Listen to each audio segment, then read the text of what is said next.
ask Scott if he'll be measuring barometric pressure at the summit. This is kind of a plant question, I think.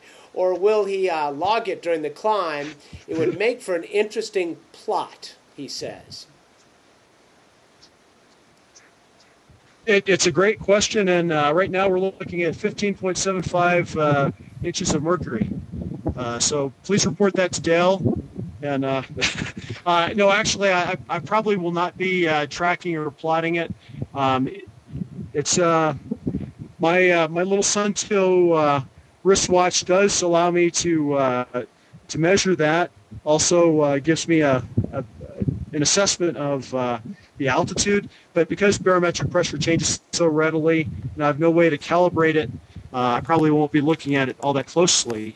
I do have the ability, via GPS to look at altitude, which will be a little bit more accurate. So, a quick go back though, Miles. Just wanted to show everybody our little spot devices. Yes. Danuru has one of these, as does Keith Cowling, my good friend, who's here with us at base camp. So we're all carrying these things around, and you can track, see where we happen to be any given day. Scott, I should point out they gave me one, but nobody cares that I'm in Columbus. So there you have that. Well, they can see that you're in Columbus, Ohio. Oh, yeah. Great. Well, golly, can you believe it? The guy is living on the edge. Holy cow, Columbus. All right, so Andrea, wow, long name. Andrea, with a lot of other names, says this. Which part of the climb is the hardest? Base camp 2 to 3, or the summit, the climb down, the Hillary step? She obviously knows a little bit about this, but which part would you say is the hardest part? Yeah. Well, she's obviously very well read. When I first came here last year, I described it in my little blog as each time I went up higher in the mountain, that became the next toughest thing that I'd ever done, the hardest workout. But from what I understand, the summit day is really the crux.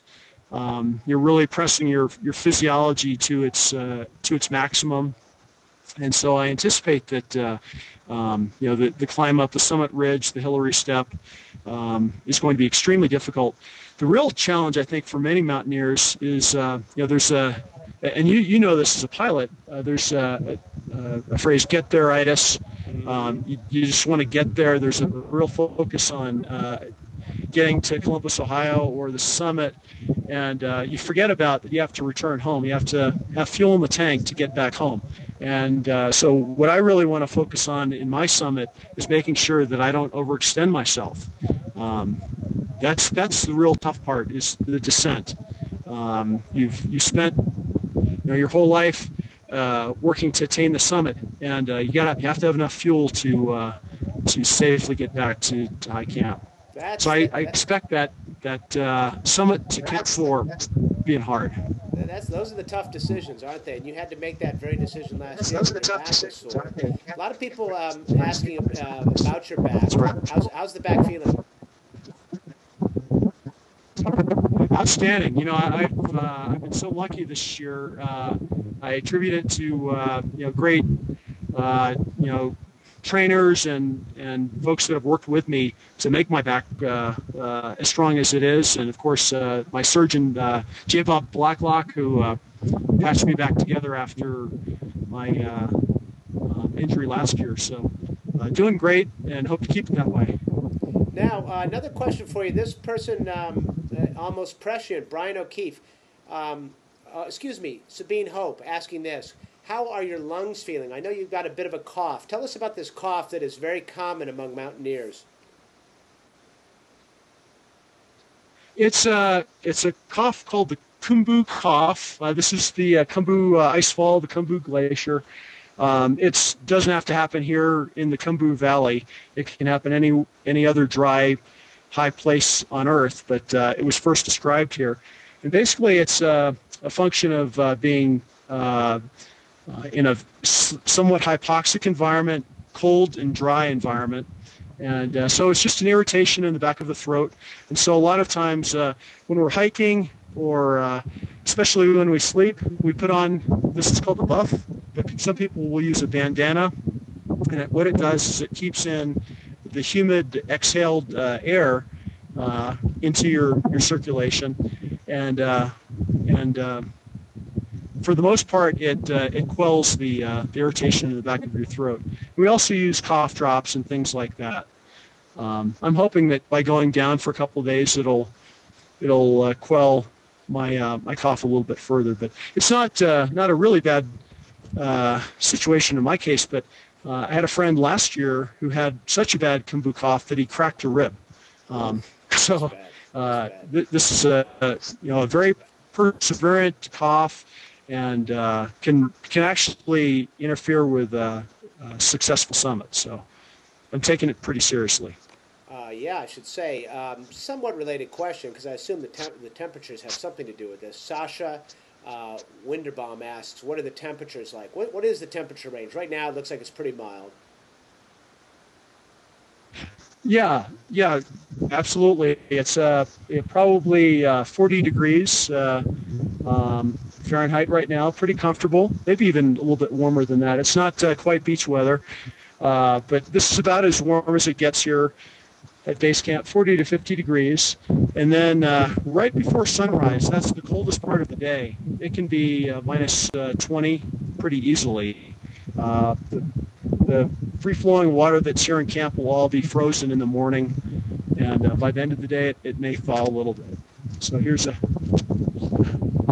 piece of ice that Keith just handed me. So things are starting to melt a little bit. Yeah. I want to put my laundry here in a few minutes. That's Keith Cowing, Media Sherpa, off the camera there, providing props wherever needed. This is a good one. A lot of people have asked about. This is my brother from another mother, right here.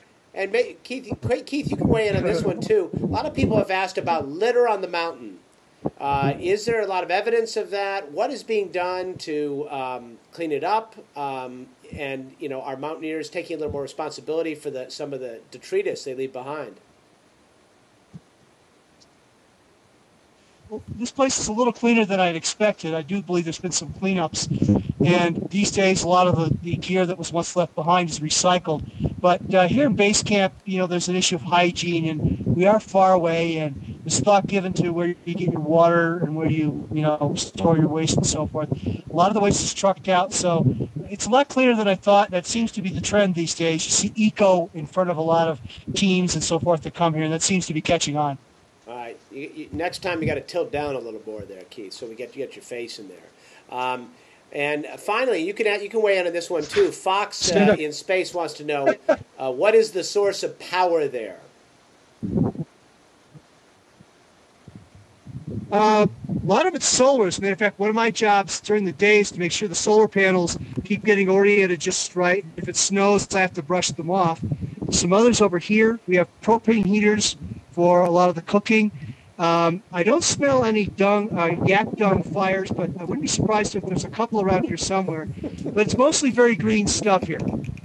There are certain things that we're glad we can't share, and that is the yak dung fire. Thank you very much for at least telling us it exists. We'll just have to use our imagination. All right, Keith Cowan's going to hold down the fort. We'll be checking in with him tomorrow. We're going to talk about some of the scientific experiments and gadgets we have there. Keith, you're on your way down. Scott, you're on your way down. Here's a preview. Mountain.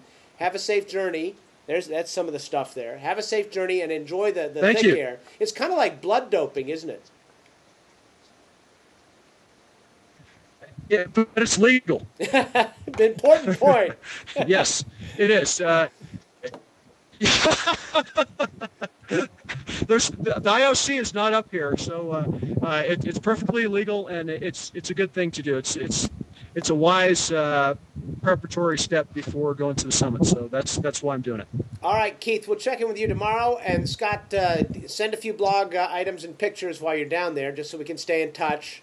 And thanks a lot. Great job, guys. It looks like a beautiful site there. Miles O'Brien, over and out from, where am I now?